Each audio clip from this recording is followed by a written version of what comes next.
At 600 meters beneath the surface of the Skagerrak, sunlight never reaches the seafloor. The pressure is enormous. The water is almost completely black. And for centuries, whatever was lying down there had remained almost perfectly hidden. Then, in September 2025, a Norwegian professional diver named Espen Sostad was surveying the seabed when his camera picked up something unexpected. A shipwreck. But the wreck itself wasn't the strangest part. Scattered across the dark seafloor was something far more delicate. Chinese porcelain. Not fragments.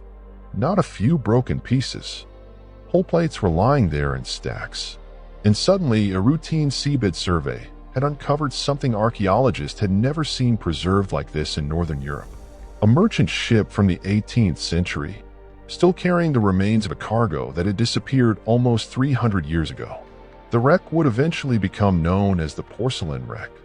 And the deeper researchers looked, the stranger the story became, because the porcelain was only the beginning. The Skagerrak is the narrow stretch of water separating southern Norway from Denmark. For centuries, ships crossed these waters carrying goods between different parts of Europe. But this particular ship had vanished sometime in the middle of the 18th century. Nobody knew exactly where it had come from. Nobody knew exactly where it had been going. And until recently, nobody even knew it was there. That changed when Sostad's seabed survey brought the wreck into view. Sostad wasn't a treasure hunter searching for a legendary lost fortune. He was a watchmaker who also worked professionally as a diver and operated a small seabed survey company. That combination of ordinary profession and extraordinary discovery is what makes this story so unusual. He wasn't looking for a famous ship. He wasn't following an ancient map. He simply happened to be looking at the seafloor. And his camera caught something that had been hidden from human eyes for centuries. But there was an immediate problem. At 600 meters down, this wasn't a wreck you could simply send divers to inspect. The depth is roughly 2,000 feet. Human divers cannot safely work at anything remotely approaching that depth. So the archaeologists needed another way in. Robots. When the Norwegian Maritime Museum began investigating the site, researchers used a remotely operated underwater vehicle, an ROV, to descend into the darkness. The machine carried cameras and equipment capable of documenting the wreck without sending people into an environment that would be fatal to them. And what those cameras revealed was extraordinary. The wreck was remarkably well preserved. The seabed had protected objects that, in shallower waters, might have been broken apart, disturbed by storms, damaged by fishing activity, or covered in marine growth. Here, hundreds of meters below the surface, the wreck had been sitting in relative isolation. And that isolation created something archaeologists almost never get: a time capsule. The first objects that caught attention were the porcelain pieces. Chinese blue and white ceramics. Some were still intact. Some were lying in recognizable arrangements. And that mattered enormously. Because archaeologists don't just want objects. They want context. Where an object was found. What was beside it. How it was packed. What other objects were nearby. Those details can reveal how people lived, traded, traveled, and worked. A broken plate in a museum can tell you what the plate looked like. A plate still sitting inside the cargo of a sunken merchant ship could tell you a story. And this ship appeared to have an entire story waiting below. Then the researchers started finding things that didn't seem to belong to the same category. Glassware, parts of chandeliers, barrels of grain, and evidence suggesting that some containers may have held textiles, tea, herbs, and medicine. Suddenly, the wreck wasn't simply a porcelain shipment. It was becoming a snapshot of an entire commercial world. Think about what that means. Somewhere in the 1700s, people loaded these goods onto a ship. Someone had purchased the porcelain. Someone had packed it. Someone had arranged the cargo. Someone expected the ship to arrive. There were plans. There were destinations. There was money involved. And then, for reasons researchers still don't fully understand, the ship never completed its journey. The cargo sank with it. And the people who had loaded those objects probably assumed they were simply lost forever. They had no way of knowing that nearly 3 centuries later, a camera would descend into the darkness and find them again. But even that doesn't explain why the discovery is so important. For that, you have to understand what the deep ocean does to archaeological sites. Normally, the ocean is destructive. Waves batter wrecks. Currents move objects. Marine organisms consume wood. Fishing equipment can drag across the seabed. Storms can scatter artifacts across enormous areas. But deep water can sometimes create the opposite effect. It can isolate a wreck, and isolation can preserve it. NOAA researchers studying deep-water archaeological sites have noted that their inaccessibility can contribute to unusually good preservation, while advanced underwater technology now makes it possible to document places that were once effectively unreachable. That is exactly what makes the porcelain wreck so interesting. It isn't merely old, it's deep, and that depth may be one of the reasons its cargo survived in such extraordinary condition. But there was another problem. The researchers still didn't know the most basic details about the ship itself. Who built it? Where did it come from? Who owned it? Where was it going? And perhaps most importantly, why did it sink? At first glance, the porcelain seems to offer a clue. Chinese porcelain was being traded internationally on a massive scale during the 18th century. European consumers wanted it. Merchants wanted to sell it. Ships carried it across enormous distances. So finding Chinese ceramics aboard a European merchant vessel isn't impossible. But the combination found here was unusual. Porcelain, European glassware, luxury chandelier components, food, possible textiles, tea, herbs, medicine. It begins to look less like a random collection of goods and more like a carefully assembled commercial cargo. And that creates a new mystery. Was this ship carrying goods for wealthy customers?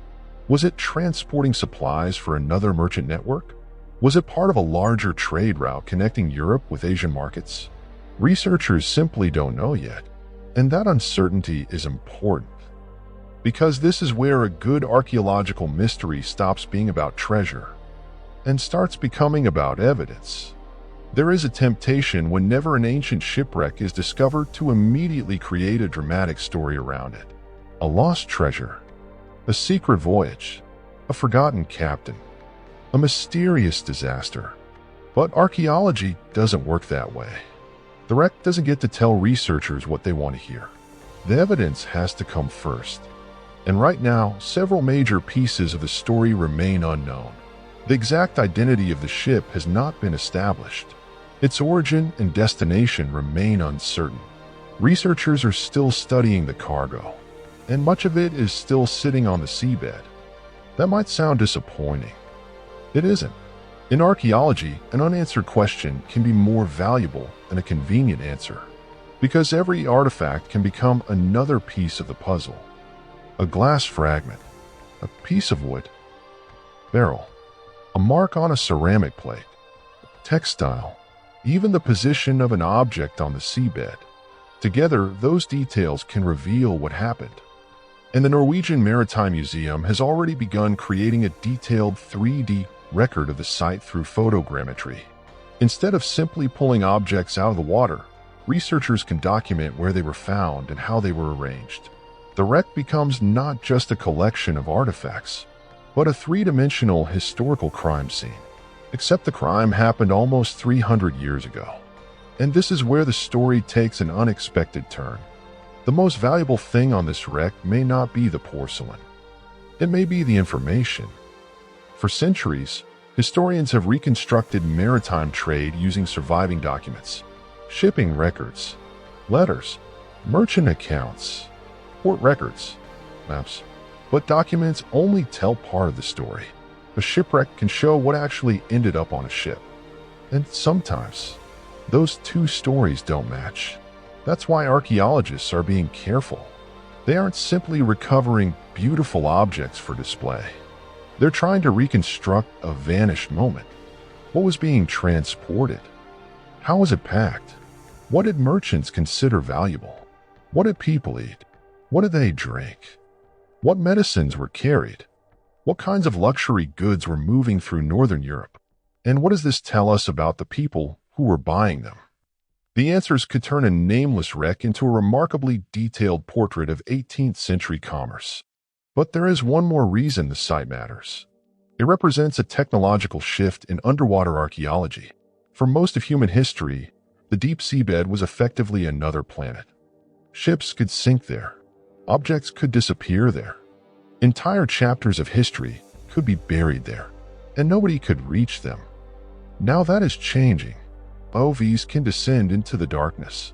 Autonomous underwater vehicles can map large areas. Sonar can identify structures hidden on the seabed. Cameras can record sites in extraordinary detail. And photogrammetry can transform thousands of images into three-dimensional archaeological models. The porcelain wreck is therefore not just a discovery from the past. It is also a demonstration of how technology is changing our ability to investigate the past. The ocean hasn't suddenly become easier to explore. We've simply become better at sending machines where humans cannot go. And that creates a strange possibility. The more powerful our technology becomes, the more we may realize how much history is still sitting beneath us. There is something almost unsettling about the images from this wreck. Imagine those porcelain plates in the 1700s. They were new. Someone had handled them. Someone had packed them carefully. Perhaps they were intended for a wealthy household thousands of kilometers away. Then the ship sank. The plates disappeared into darkness. Generations passed. Empires changed. Borders changed. Entire industries disappeared. And the people who knew those objects existed were gone. But the objects remained. Silent, untouched, waiting on the seabed, until a camera finally saw them. That is what makes this discovery feel so much larger than a shipwreck. The porcelain isn't just cargo. It is a physical connection to people who lived nearly 3 centuries ago. And for the first time, researchers can begin asking what happened to their journey. There is still no complete answer. The ship's identity remains uncertain. Its final voyage is still being reconstructed, and much of the cargo has not yet been recovered. The Norwegian authorities have funded the archaeological investigation, and the wreck is automatically protected under Norway's Cultural Heritage Act. Researchers are continuing preliminary investigations before any larger excavation is considered.